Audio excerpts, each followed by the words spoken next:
नमस्कार विद्यार्थियों, आपका स्वागत है बाल विकास की ऑनलाइन क्लासेस में। और आज टॉपिक है जहांगीर।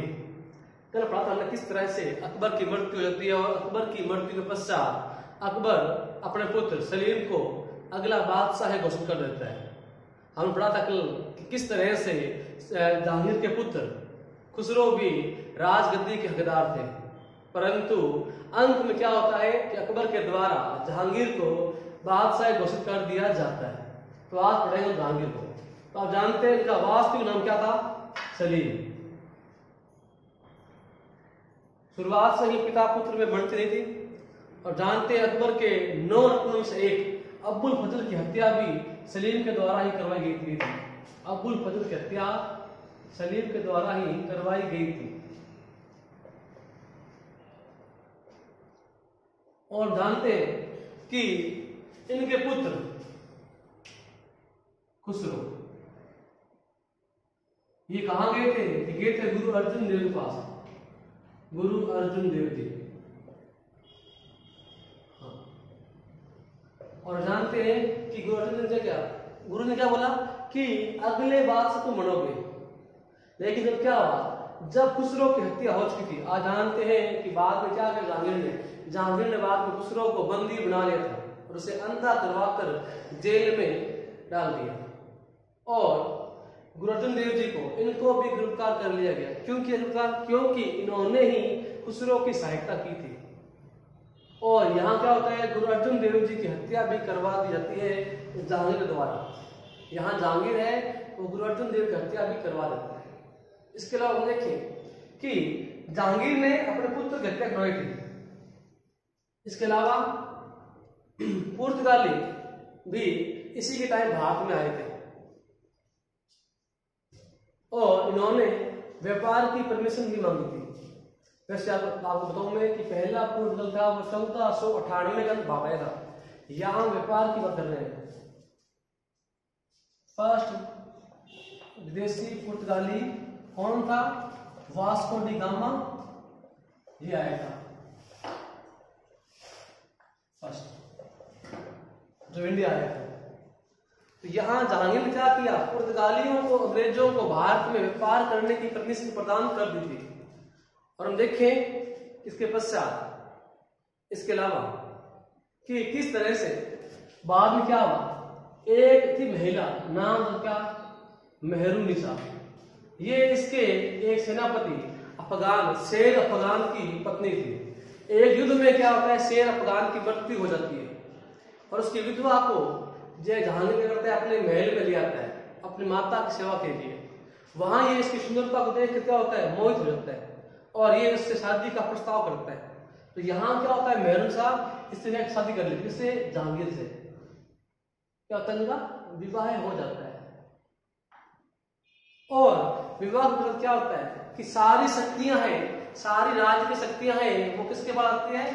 यह मेहरुनिसा उसके हाथ में आ जाती है। मतलब विवाह के पश्चात राज्य के सारे निर्णय और सरकार के सभी निर्णय ये महिला कौन है? मेहरुनिसा, उसके द्वारा किए जाते हैं। और जानते हैं इस मेहरुनिसा को और भी किसी नाम से पुकारा गया है। वो नाम क्या है? वो नाम है नूरजहां।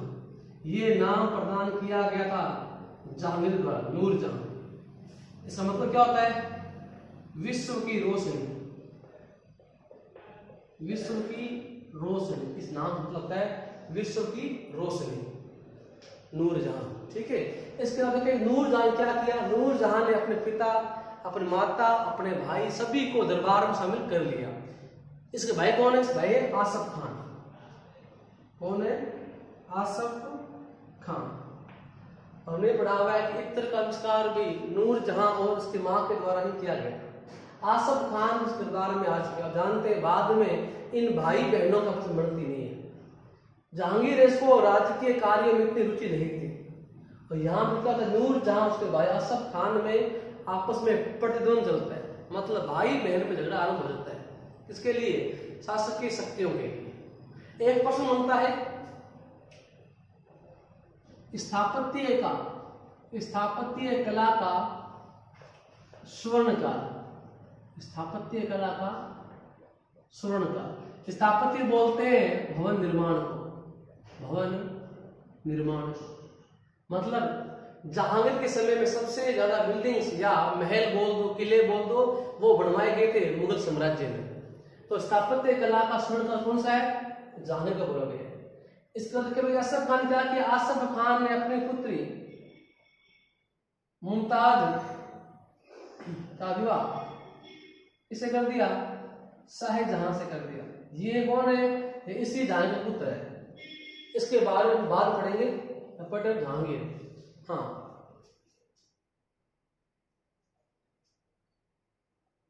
ये चित्रकला है, सॉरी। हाँ, आप चाहें तो स्क्रीनशॉट ले सकते हैं।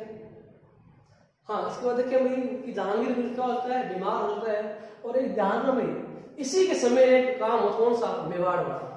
आप जानते हैं कि प्रताप की मृत्यु के पश्चात उसके पुत्र कौन था? अमर सिंह। अमर सिंह ने अपने पिता के समान ही मुगलों के साथ टक्कर ली, परंतु अमर सिंह के पुत्र कौन था? करण सिंह। कौन था? करण सिंह। तो करण सिंह और शाहजहां ने आपस में पगड़ियां बदली थी और ये भाई बन गए थे। उसके पश्चात मेवाड़ और मुगलों के बीच में जो संघर्ष था वो एंड हुआ था। तो हम मेवाड़ मुगल संघर्ष का एंड है, जो अंत है, वो समय से मानते हैं, वो मानते हैं जहांगीर के समय को। इसके समय ही मुगल मेवाड़ संघर्ष है वो समाप्त हुआ था। तो इसी के साथ आज का टॉपिक है वो एंड होता है। और इसमें आज तो प्रश्न करते हैं। प्रश्न नंबर 1, गुरु अर्जुन देव जी ने किस मुगल शासक की, किस मुगल की सहायता की थी? क्वेश्चन नंबर 2, चित्रकला का स्वर्ण काल किसे कहा गया है? क्वेश्चन नंबर 3, नूरजहां का वास्तविक नाम क्या था? क्वेश्चन नंबर 4, कि कौन से बादशाह से कहा था कि मेरे सामने कोई भी चित्र ले आओ, मैं बता सकता हूं कि इस चित्र की किसने आंखें बनाई है, किसने हाथ बनाए हैं, ये सब मैं पहचान सकता हूं। और question number last, Mughal Mewar संघर्ष का एंड कब हुआ था? इन पांचों का सवालों का जवाब आप दोगे तो उस बच्चे का या उस विद्यार्थी का नाम अगली वीडियो में ले जाएगा। धन्यवाद।